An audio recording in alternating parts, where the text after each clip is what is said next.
Assalamu alaikum wa rahmatullahi wa barakatuh.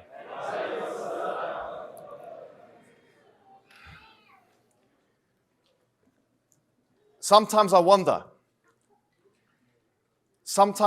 when I look at the circus of animals, that how such a big elephant can be subdued.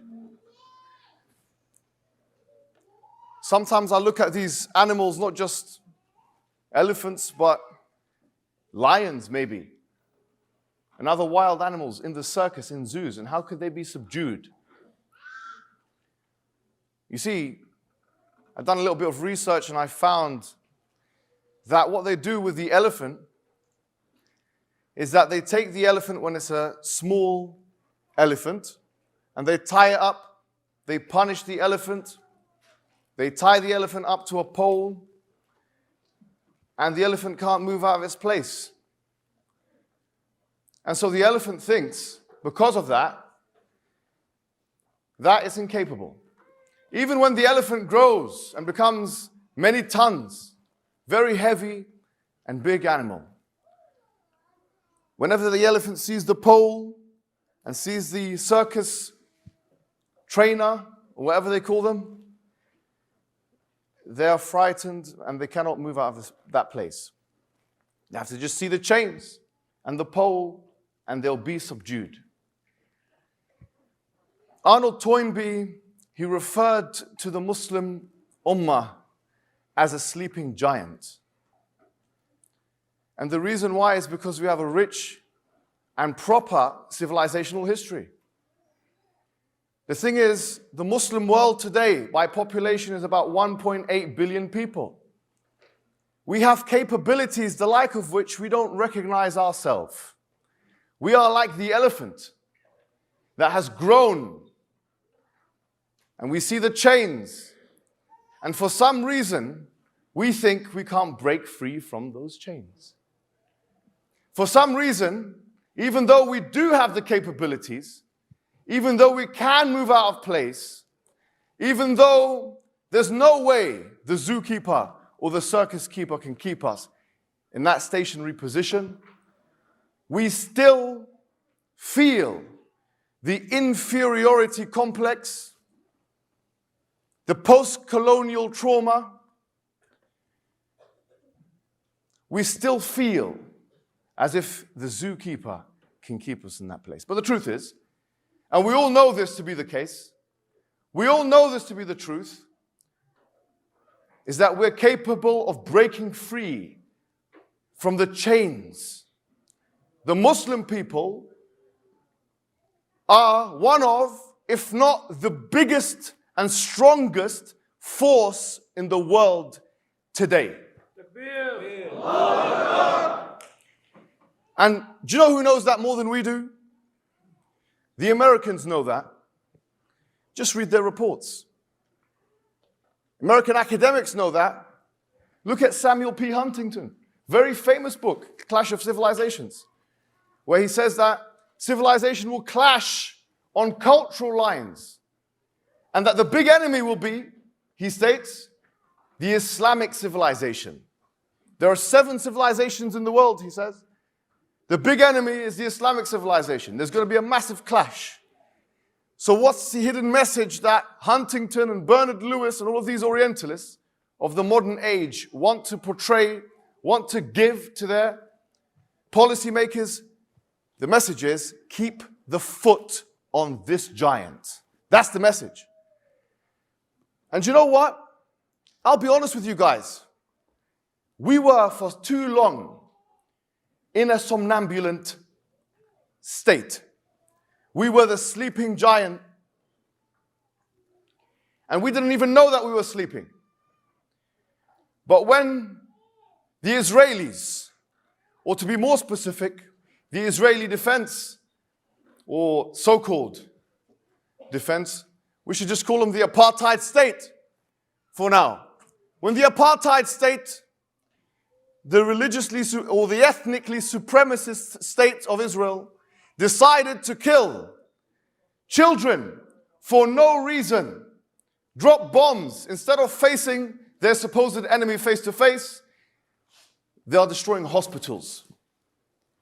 They are killing young ones, children, babies, and they're justifying everything with post hoc rationalization.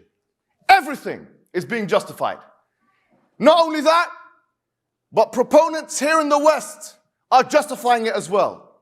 On the right wing and in the center, even some elements of the left wing.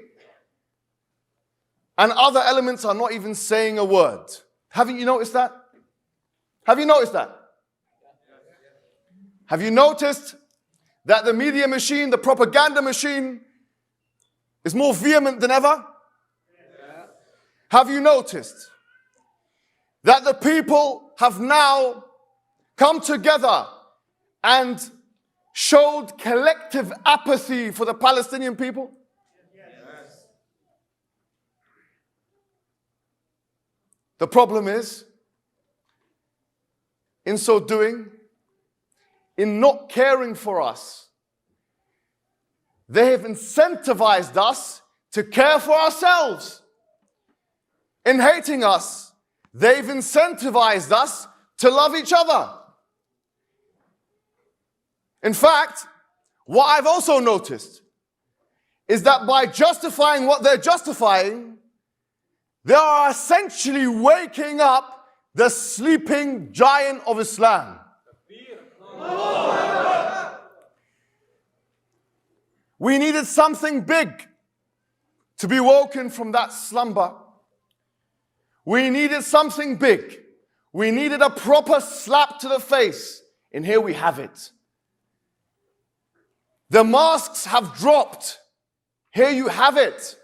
The same people, proponents from the left and the right and the politicians and others in the West and the EU, Canada, Australia, US alliance, none of them, no politician has come out and said categorically, we condemn what's going on in terms of killing of civilians. Incredible. Shocking. Isn't that shocking? In one way it's shocking, but in another way it's not surprising. Because the West has never been morally consistent. As Monbois said, the West has only been strategically consistent. Why do we expect them to be moral? But now we will use this as an ample example. When they come and said, well, your prophet killed this, and you believed in that, and you did on this, and your religion is a religion of that, say, shut your mouth. Shut your mouth.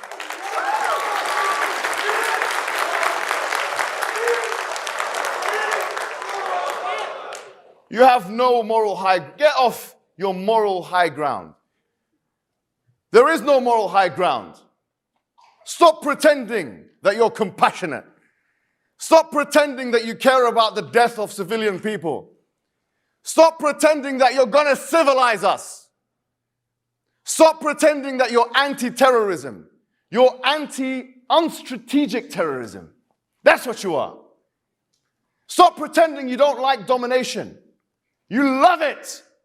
You love domination everywhere, whether it's geopolitics or in your own bedrooms where you do BDSM. And that is statistically proven.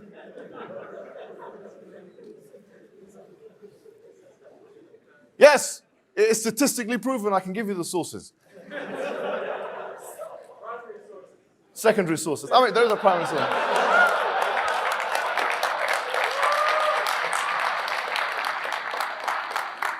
They pretend as if they are gonna civilize us.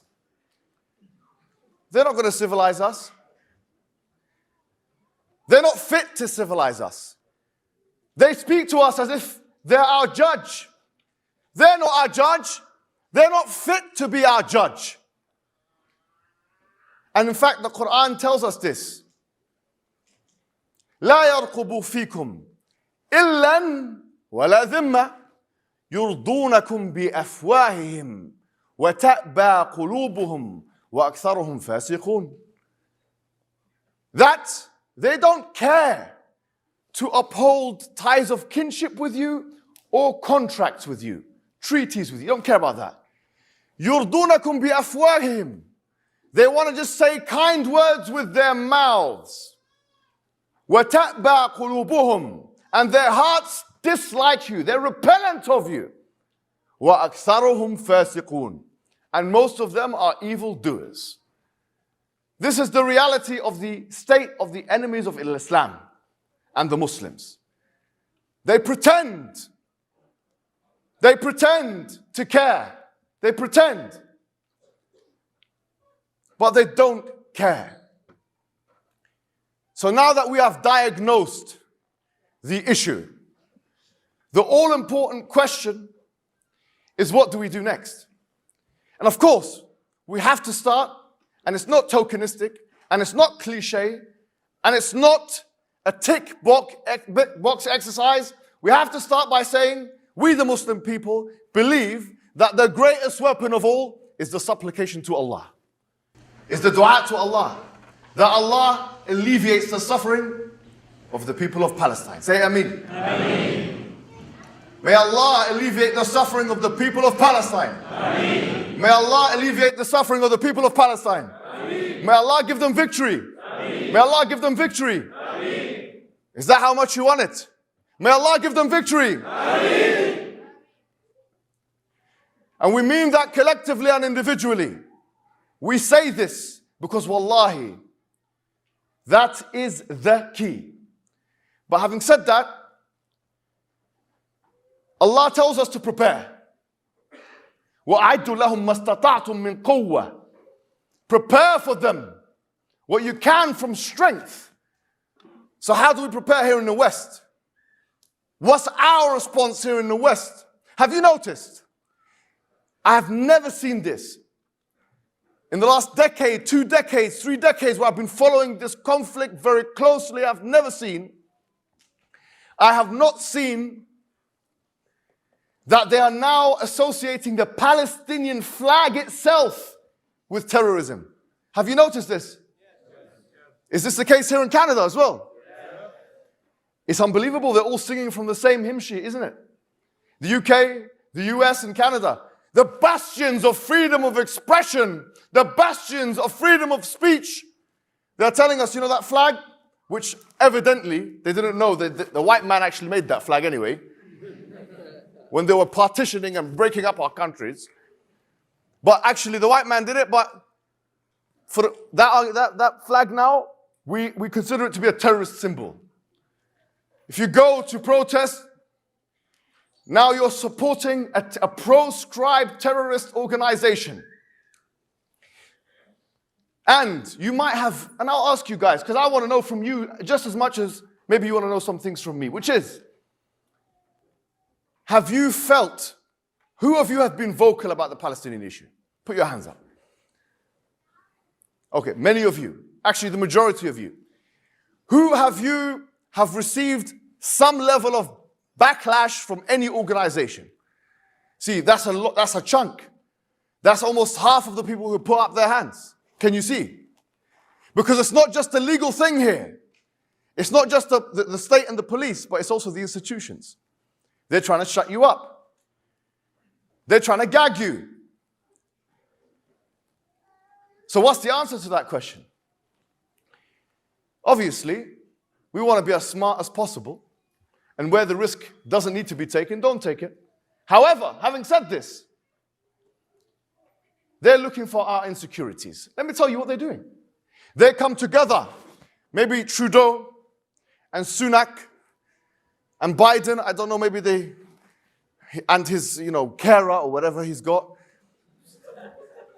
Irresponsible adult, I don't know what, because of his condition. And he's sitting there, and they're all maybe sitting down, drinking something, maybe eating some pancakes, some Canadian pancakes with some syrup. And they said, what are we going to do? They said, get Netanyahu on the phone. They said, get him on the phone. Okay, Netanyahu. Hello, Netanyahu. Bibi. And then because he's got such a grip on them, he says this, he's facetious. He says, it's not Bibi, it's Habibi. That we're capable. So anyway, what should we do? Say, look, you're going to have to quash, because now the PR is a big thing. They all know it's a big thing. Look, Israel has a tourist industry. They're trying to attract multinational corporations. They're trying to be a developed economy. Say, look, the biggest thing you have to mitigate from your side, this is the conversation. The biggest thing you have to mitigate from your side is you have to mitigate public reactions. So anyone who's involved in protesting or anything like that, at every level there must be some kind of suppression. Okay, so we're going to introduce anti-terror laws. We're going to do this and we're going to do that and we're going to threaten them and we're going to scare them. Why? Because they don't want to be called terrorists. Muslims don't want to be called terrorists. Muslims are scared to be called terrorists. Muslims are worried that the white man might tell them that they're a terrorist because they can't live a civil society. They can't live a proper life if that's the case. So if they want to go down that direction, you endanger their life, you endanger their careers, you endanger everything, label them, stigmatize them, tell you that they're terrorists. You're a terrorist sympathizer. Like that little weasel, Ben Shapiro. He said anyone who calls for a ceasefire is a terrorist sympathizer. He's something else which begins with the first three letters.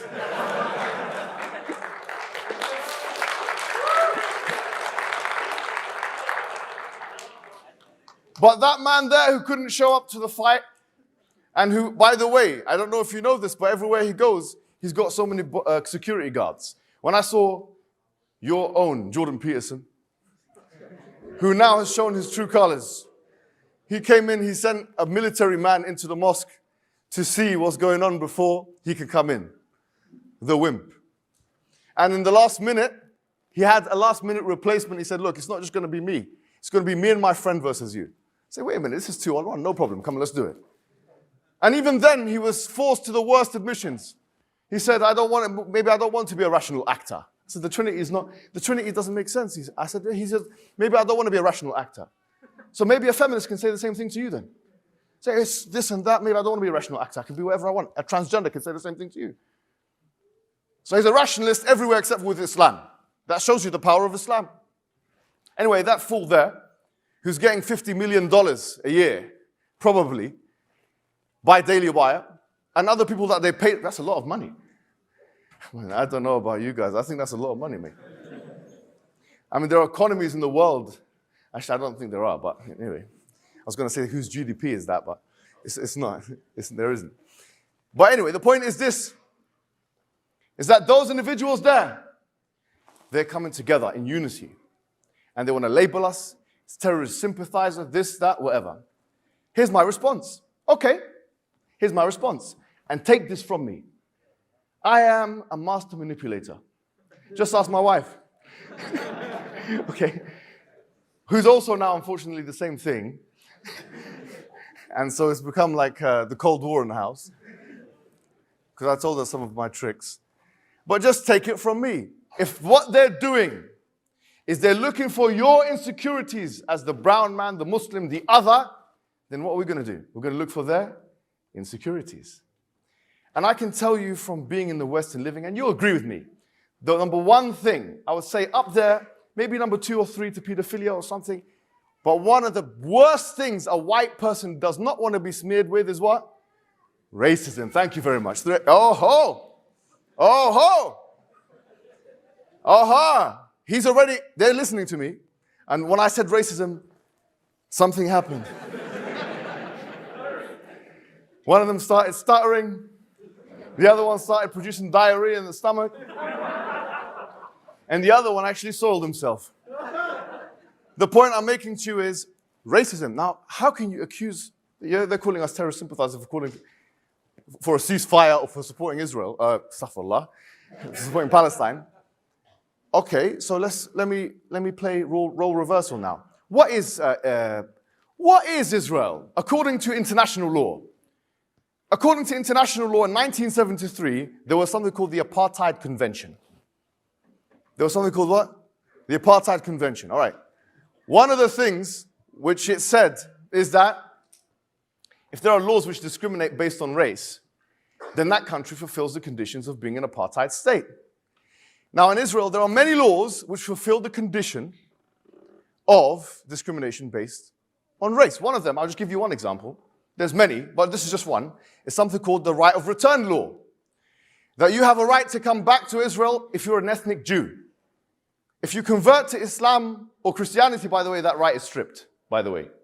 Now, this is something, there's no discussion about it. You can't say, well, like what they're doing with the hospital, maybe it's a Hamas, a missile, maybe this, maybe that. You're scrambling, you're squabbling, you're stuttering, you're moving, you're trying to justify post-hoc, anything.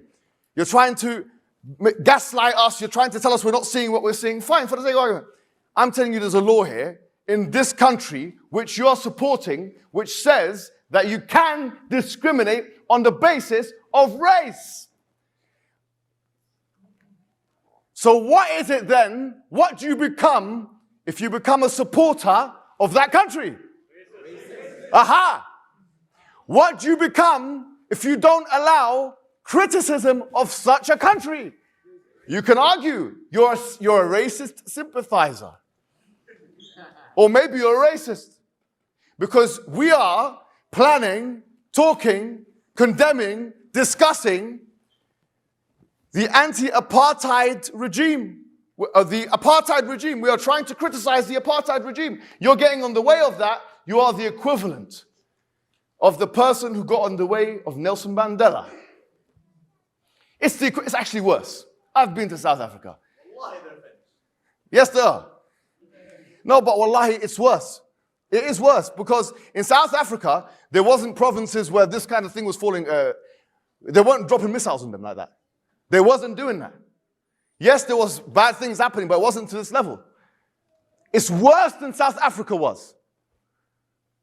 But at the time, do you think people thought that South Africa was bad? Tony Blair, who was the then Prime Minister of the United Kingdom, right before the apartheid, not before the apartheid, in fact, because they finished in 94, but the English, I don't know who it was at the time, the British, had alliances with South Africa. Many Western countries had alliances with South Africa because it fulfilled their policies. Remember we said the West is strategically consistent and not morally consistent. The point is this. Now we're going to fight fire with fire. So if they say to you such and such, say, I have reason to believe. I have reason to believe that you are racist. I have reason to believe. And obviously consult the defamation lawyers. And I will announce something that since now, every tweet I put out brings 20,000 likes in 10 minutes or some madness like that, I will help you. How? We've put in place a designated service where you can send the following. I'm going to tweet it after this lecture. You're going to put the person who's harassing you. If you can get a picture of them.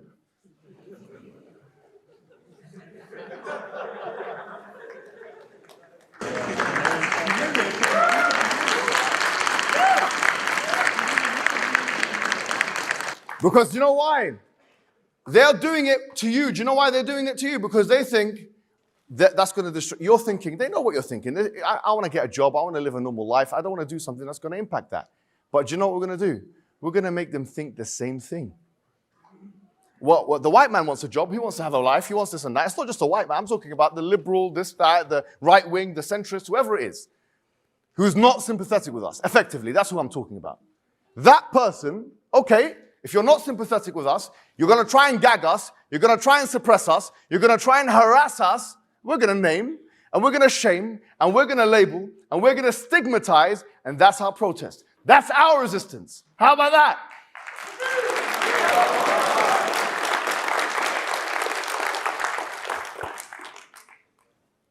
So you got to fight fire with fire. And let me tell you something. For a long time, the institute that I work with, we formulate arguments for a living.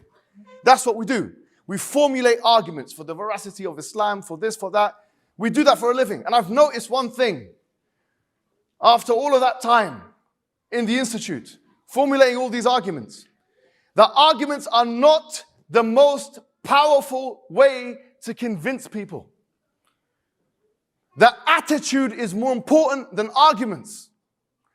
If they see in you, if they sniff from you fear, hesitation, worry, they will take advantage of you. We were just talking today. Here in Canada, you have bears. What's this? Keep talking about animals, bears, lions. You do have bears. When I first came to Canada in 2019, I went to a place where there was bears. I can't even remember the place where it's called. And the guy told me, look, there's 3 kinds of bears. I said, why are you telling me this information? He said, listen. He said, just hold on for a second, my friend. Yeah? I said, what other? He goes, grizzly bear. There's the blue bear. And whatever. Okay. I said, he goes, we're going into the forest now. And he said that if you see a grizzly bear, you're finished. You've got no chance. I said, are you sure about that, my friend? He said, yes. He said, yes. He said, but there's this kind of bear. I think it's a blue bear. You guys can correct me if I'm wrong. Oh, you all know it. There's one, and I thought the guy was joking. I actually thought the guy was joking. He said, look, if you see a black bear and it tries to attack you, give it all you've got. He said, shout, scream, punch. Don't show him fear. Have you ever been given this advice, by the way? Okay. Huh? Oh, don't say that, brother. That's racist.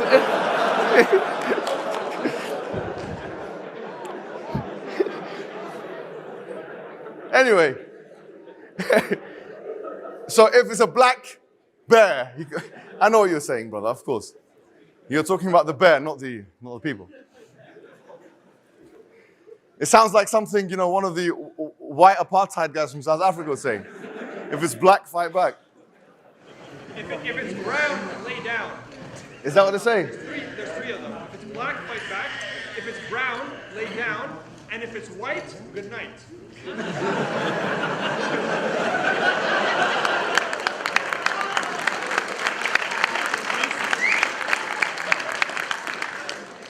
Well, I'll tell you what. Whatever the situation, right? Most of us are black and brown. The point is that you've got to deal with them, the enemies of Islam. I'll say them, by the way. I'm talking about the people who are harassing us. I'm not talking about all the non-Muslims, just to be clear. Of course we're not talking about those. We're talking about the enemies of Islam and Muslims. The people who are harassing us about Palestinian activism. Let me be clear about that.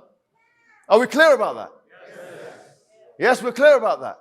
If we see those people trying to harass us, deal with them like you would deal with a brown bear. Sorry. Don't do that. With a black bear. No, honestly, because the black bear, if he sees you're on it, seriously, if he sees you're on it, he will respect you. For the most part, that's how it is. I still live in a place in London where it's rough. And I had a surgery the other day, I was feeling a bit vulnerable. And I saw some guys, and I started doing this.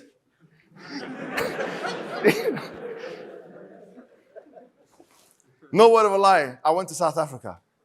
I went to a certain area in Durban. They said, listen, this area, they're gonna do something to you. So I just walked around like that. So the amount of threat is commensurate with the amount of intimidation is commensurate with the amount of threat. The point is, if they are giving you that, you have to give it to them back. Attitude eats arguments for breakfast. It's all about the attitude you have. We are in a very special time in history. In the 1960s, in the West, we had the civil rights movement. We did. And there were different approaches to how to deal with the situation. The most successful approach was rebellion, was resistance. No doubt about it. And if it wasn't like that, if it wasn't resistance, and I'm not talking about physical violence, or I know the FBI here, what the Canadian alternative. What are they called?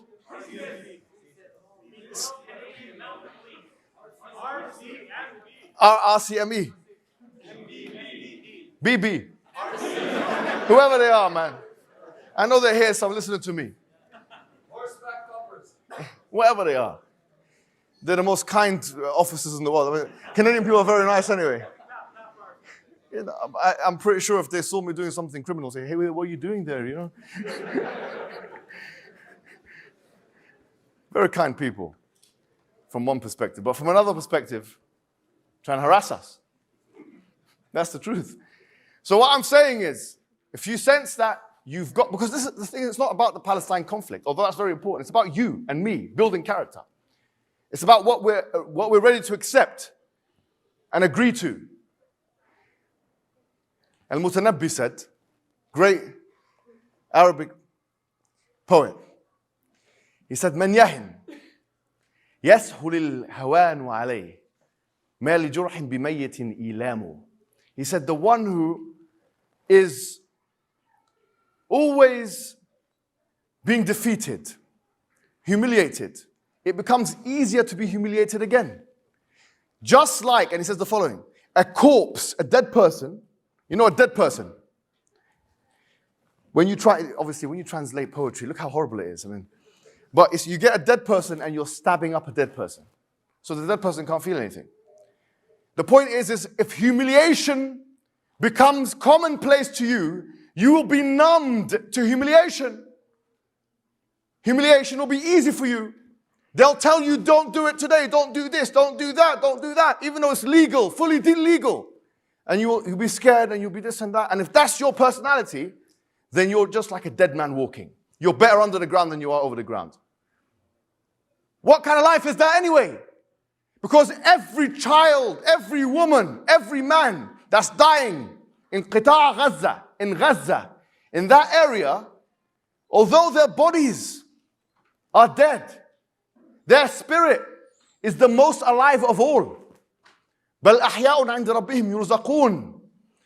That they are being provided for by Allah subhanahu wa ta'ala. They have more dignity than we can ever dream of having. But in commemoration, in respect to that dignity, we can't.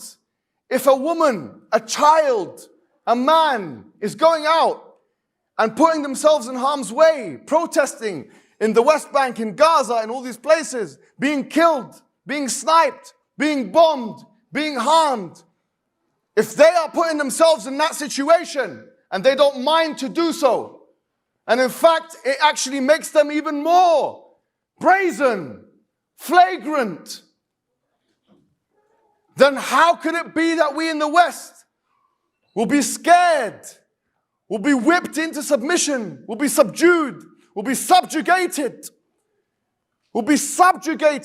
by the dominant population? I don't want to pontificate in a sesquipedalian way. What I will say here is that we have a moral duty. There's no doubt about it. We have moral duty. And we are living in history. And our great-grandchildren will ask us, they will ask us, what did you do in 2023? What did you do when you had the capability to go online, to make as much noise through this thing called the internet, where for all of humankind, for the majority of the conflict of Israel and Palestine, such a thing didn't exist. We can make a change. We will make a change because we are the sleeping giant. We are the sleeping giant and we're starting to wake up.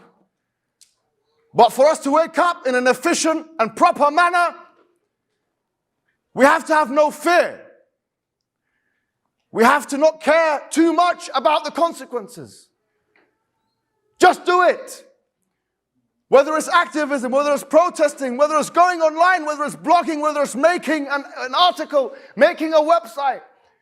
The public relations angle is the strongest thing that we can hold on to. And by the way, that's an ocean. That's not a cesspool. Public relations and the internet is an ocean. What we can do collectively in the West with the English language affecting discourse directly. Did you not see when I went on Piers Morgan's show and all the comments and millions of people, and another person came on afterwards whose name was Bassem Yusuf, and together it accumulated a whopping 22 to 25 million views, which is about almost the population of the entire country of Canada. 39 million or something, right? 40 million. Tell me if that's not going to change the narrative. Of course it's going to change the narrative. The media representatives are already on the back foot. They're changing their tone. And we can do it. And we will do it. And there have been examples in the past where the pressure has mounted on these people and it has led them to ceasefires. The PR thing is a big thing for them. They have a country they want to run. I'm telling you, put the pressure on them. With that, I will conclude. جزاكم الله خير.